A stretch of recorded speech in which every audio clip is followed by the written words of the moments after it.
ਇੱਕ ਇਸਲਾਮੀ ਬਾਦਸ਼ਾਹ ਸੀ ਜੋ ਆਪਣੀ ਸਲਤਨਤ ਵਿੱਚ ਇਨਸਾਫ ਤੇ ਰਹਿਮ ਦੇ ਕਾਰਨ ਮਸ਼ਹੂਰ ਸੀ। ਇੱਕ ਦਿਨ ਬਾਦਸ਼ਾਹ ਨੇ ਫੈਸਲਾ ਕੀਤਾ ਕਿ ਉਹ ਭੇਸ ਬਦਲ ਕੇ ਸ਼ਹਿਰ ਦਾ ਹਾਲ ਖੁਦ ਜਾ ਕੇ ਵੇਖੇਗਾ। ਉਹ ਆਮ ਬੰਦੇ ਦੇ ਕੱਪੜੇ ਪਾ ਕੇ ਬਾਜ਼ਾਰ ਦੀਆਂ ਗਲੀਆਂ ਵਿੱਚ ਨਿਕਲ ਪਿਆ। ਗਰੀਬ ਲੜਕੀ ਦੀ ਆਵਾਜ਼ ਉਹ ਇੱਕ ਤੰਗ ਗਲੀ ਵਿੱਚੋਂ ਗੁਜ਼ਰ ਰਿਹਾ ਸੀ ਕਿ ਉਹਨੂੰ ਇੱਕ ਨਰਮ ਆਵਾਜ਼ ਸੁਣਾਈ ਦਿੱਤੀ। ਅੰਮੀ, ਪਰੇਸ਼ਾਨ ਨਾ ਹੋ, ਅੱਲਾ ਸਾਡੇ ਲਈ ਜ਼ਰੂਰ ਕੋਈ ਨਾ ਕੋਈ ਰਸਤਾ ਬਣਾਏਗਾ। ਮੈਂ ਅੱਜ ਫੇਰ ਰੋਜ਼ੀ ਲਈ ਕੋਸ਼ਿਸ਼ ਕਰਾਂਗੀ। बेटी, क्या हुआ? तुम रो क्यों रही हो? लड़की ने जवाब दिया। चचा, बहुत गरीब आ। घर विच खाना नहीं। मैं खेती मजदूरी करदी आं ते अज मालिक कहंदा है जे कम ना कीता ते घर खाली कर दिओ।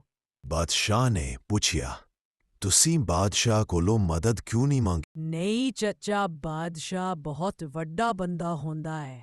ओ साडे वर्गे गरीब लोकां दियां गल्लां थोड़ी सुनिंदा। ये गल सुन के बादशाह दा दिल काप गया। बादशाह नरमी नाल बोलिया, बेटी जे बादशाह तोहाडी मदद करे तां? चाचा, लोक बादशाहां दे अग्गे भी डरदे खलोते ने। साढ़े वर्गियां नूं ते किसे भी कदी नहीं पुछदा। मैं तां अल्लाह कोलों मंगदी आं, ओ कदी खाली। लड़की दियां ਇਹ ਗੱਲਾਂ ਸੁਣ ਕੇ ਬਾਦਸ਼ਾਹ ਦੀਆਂ ਅੱਖਾਂ ਨਮ ਹੋ ਗਈਆਂ। ਉਹਨੂੰ ਅਹਿਸਾਸ ਹੋਇਆ ਕਿ ਆਵਾਮ ਆਪਣੇ ਬਾਦਸ਼ਾਹ ਤੋਂ ਡਰਦੀ ਹੈ। ਬਾਦਸ਼ਾਹ ਨੇ ਪੁੱਛਿਆ, ਬੇਟੀ ਜੇ ਕੋਈ ਤੁਹਾਡੇ ਦੁੱਖ ਦੂਰ ਕਰਨਾ ਚਾਹੇ ਤੁਸੀਂ ਕੀ ਕਰੋਗੀ? मैं ओदे ਲਈ ਦੁਆ ਕਰਾਂਗੀ ਤੇ ਸ਼ੁਕਰੀਆ ਅਦਾ ਕਰਾਂਗੀ। ਬਾਦਸ਼ਾਹ ਨੇ ਜੇਬ ਵਿੱਚੋਂ ਸਿੱਕੇ ਕੱਢ ਕੇ ਲੜਕੀ ਵੱਲ ਵਧਾ ਦਿੱਤੇ ਤੇ ਆਹਿਸਤਾ ਜਿਹਾ ਬੋਲਿਆ, ਕੱਲ ਸਵੇਰ ਮਹਿਲ ਆ ਜਾਣਾ। ਬਾਦਸ਼ਾਹ ਨੂੰ ਦੱਸੇ ਕਿ ਤੁਸੀਂ ਉਹ ਬੰਦੇ ਨਾਲ ਮਿਲਣ ਆਈ ਹੋ ਜਿਸ ਨੇ ਕੱਲ ਤੁਹਾਡੀ ਮਦਦ ਕੀਤੀ ਸੀ। ਲੜਕੀ ਹੈਰਾਨ ਤੇ ਪਰੇਸ਼ਾਨ ਹੋ ਕੇ ਵੀ ਹਾਂ ਕਰ ਗਈ। ਅਗਲੇ ਦਿਨ ਜਦੋਂ ਲੜਕੀ ਮਹਿਲ ਪਹੁੰਚੀ ਤੇ ਸਾਰੇ ਹੈਰਾਨ ਸਨ ਕਿ ਇਹ ਸਾਦਾ ਕੱਪੜੇ ਵਾਲੀ ਲੜਕੀ ਬਾਦਸ਼ਾਹ ਦੇ ਦਰਬਾਰ ਵਿੱਚ ਕਿਉਂ ਆਈ ਹੈ। ਬਾਦਸ਼ਾਹ ਤਖਤ ਤੇ ਬੈਠਾ ਸੀ।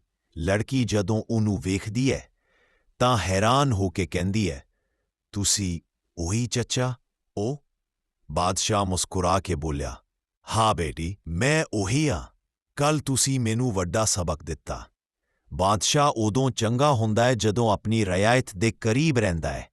ਬਾਦਸ਼ਾਹ ਨੇ ਫੌਰਨ ਹੁਕਮ ਦਿੱਤਾ, ਲੜਕੀ ਦੇ ਘਰ ਲਈ ਰੋਜ਼ਾਨਾ ਖਾਣਾ ਪਹੁੰਚੇ, ਉਹਦੇ ਵਾਲਿਦ ਦਾ ਇਲਾਜ ਹੋਵੇ, ਲੜਕੀ ਨੂੰ ਤਾਲੀਮ ਦਿੱਤੀ ਜਾਵੇ ਤੇ ਉਹਦੇ ਲਈ ਛੋਟਾ ਜਿਹਾ ਘਰ ਤਾਮੀਰ ਕੀਤਾ ਜਾਵੇ।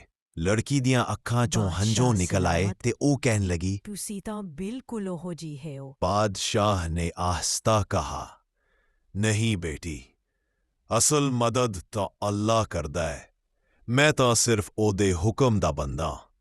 ਇਸ ਤਰ੍ਹਾਂ ਬਾਦਸ਼ਾਹ ਨੇ ਇੱਕ ਗਰੀਬ ਲੜਕੀ ਦੀ ਜ਼ਿੰਦਗੀ ਬਦਲ ਦਿੱਤੀ ਤੇ ਲੜਕੀ ਦੀਆਂ ਦੁਆਵਾਂ ਨੇ ਬਾਦਸ਼ਾਹ ਦਾ ਦਿਲ ਵੀ ਬਦਲ ਦਿੱਤਾ।